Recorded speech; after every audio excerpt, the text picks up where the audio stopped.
All right, so you know you're here because you really want to get to the bottom of things, right? Like you don't want to just skim the surface. You want to dive deep and really understand something. Absolutely. Yeah, and that's what we do here. And today we're going to be doing a deep dive into Philip Larkin's poem, Church Going.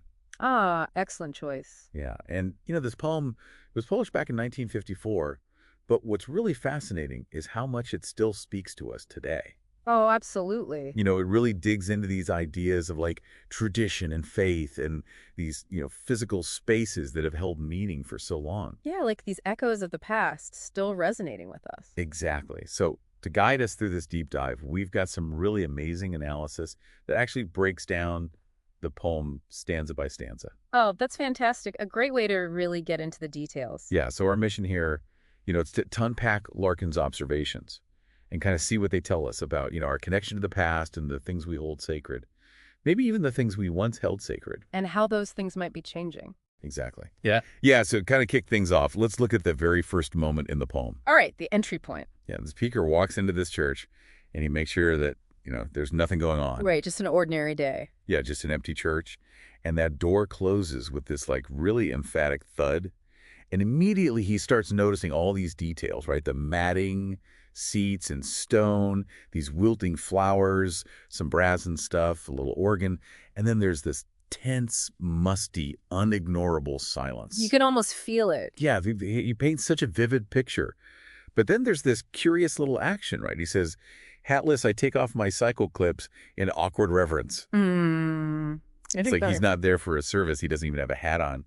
But he still performs this little gesture of respect. It's almost involuntary, isn't it? It is, Yeah. yeah. So what's going on there? Like, what explains this kind of conflicted reaction in someone who seems, pretty detached from actual religious belief? I think it's this unspoken power of these long-held traditions, these institutions that have shaped our culture for so long.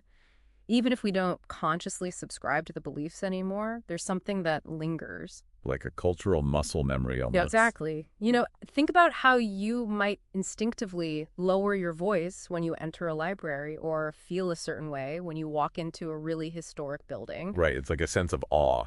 Yeah, even if you don't necessarily engage with the original purpose of that space. It's like this weight of history that you just can't escape. And churches especially, for centuries, they were the center of communities. They've absorbed so many personal and collective experiences. So even if the speaker himself isn't religious, he's walking into this space that's just saturated with that history. And that gesture of taking off the cycle clips, it's almost like an unconscious acknowledgement of that weight. Like he's paying his respects in a way. Yeah, and it really highlights how deeply embedded these traditions are in our culture, even when belief itself might be shifting. And then he keeps going, right, he goes further into the church, he touches the font, he looks up at the roof, he glances at the Bible on the lectern. Taking it all in. Yeah, and he even like mockingly says, "Here endeth," out loud, but then immediately regrets it when the echoes, snigger briefly. Oh, that's a fantastic detail. It's like he's testing the boundaries of the emptiness, almost like poking at this silence to see what, if anything, is left. Yeah, it's like he's engaging with the space as if it were a relic,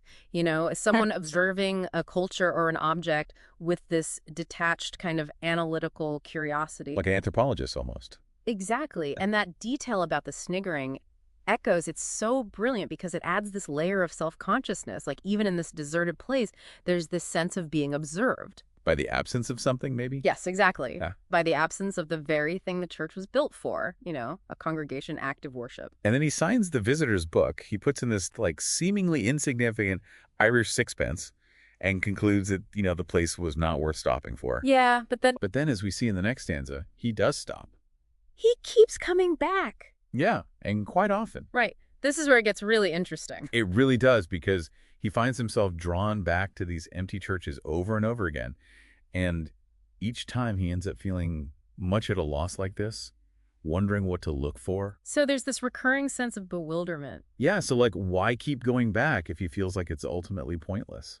I think that gets to the very core of the poem, this fundamental human need to search for meaning, to make connections, even when our traditional frameworks for those things seem to be dissolving. Like our familiar landmarks are disappearing. Precisely. He might rationally conclude that the visit wasn't worth stopping for, But there's something deeper going on, almost subconscious, this curiosity, this yearning to grasp at something that still has a hold on him. Like a ghost of something familiar. Yeah, and when confronted with these empty spaces, he's forced to really grapple with their purpose, their future, what they say about our shared past.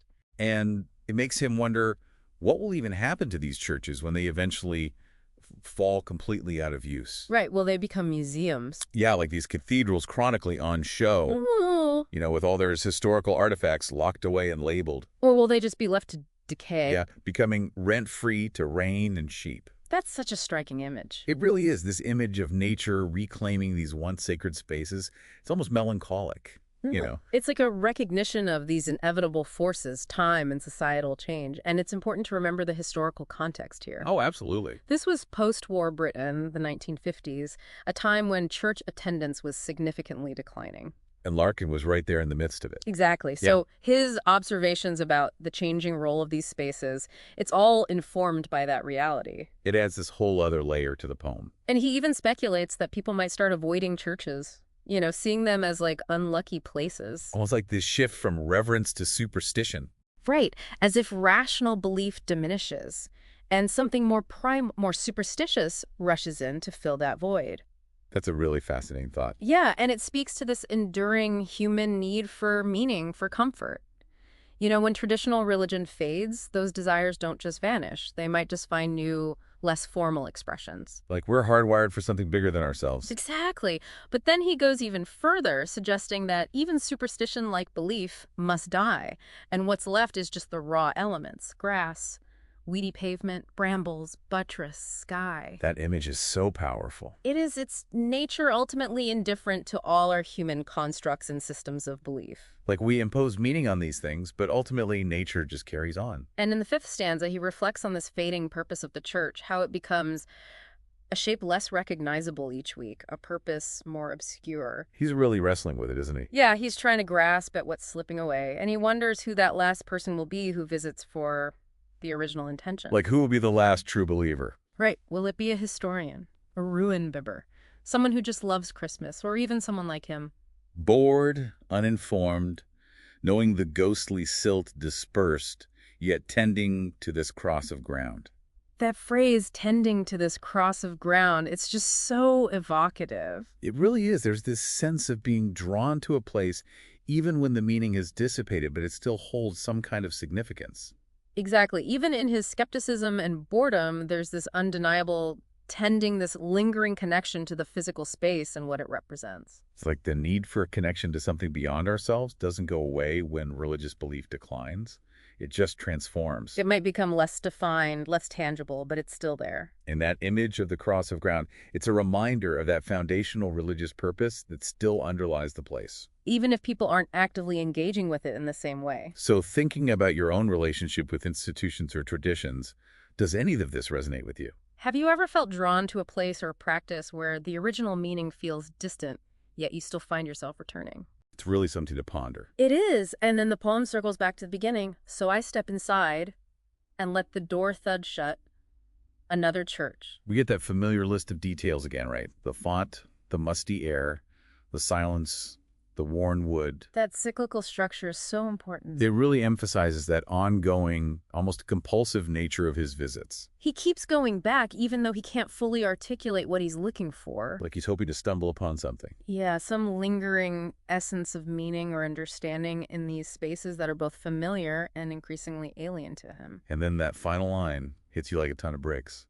The dead, they were here, they were here. It's such a simple statement, but it carries so much weight. After all the intellectualizing and detached observation, he's brought right back to the past, to the generations who lived and worshipped in these very walls. It's like a sudden grounding in history, an acknowledgement of all those human lives that were once so connected to this place. It's a powerful reminder that even as our beliefs change, even as institutions evolve, we're still tethered to those who came before us, to their hopes, their fears, their faith. And for someone like you, interested in understanding these deeper layers of meaning within seemingly simple observations, that final line is just so resonant. It really makes you think about how even empty spaces can be filled with the echoes of the past. And what's fascinating is how that simple statement cuts through all the intellectualizing and brings us face to face with the human element.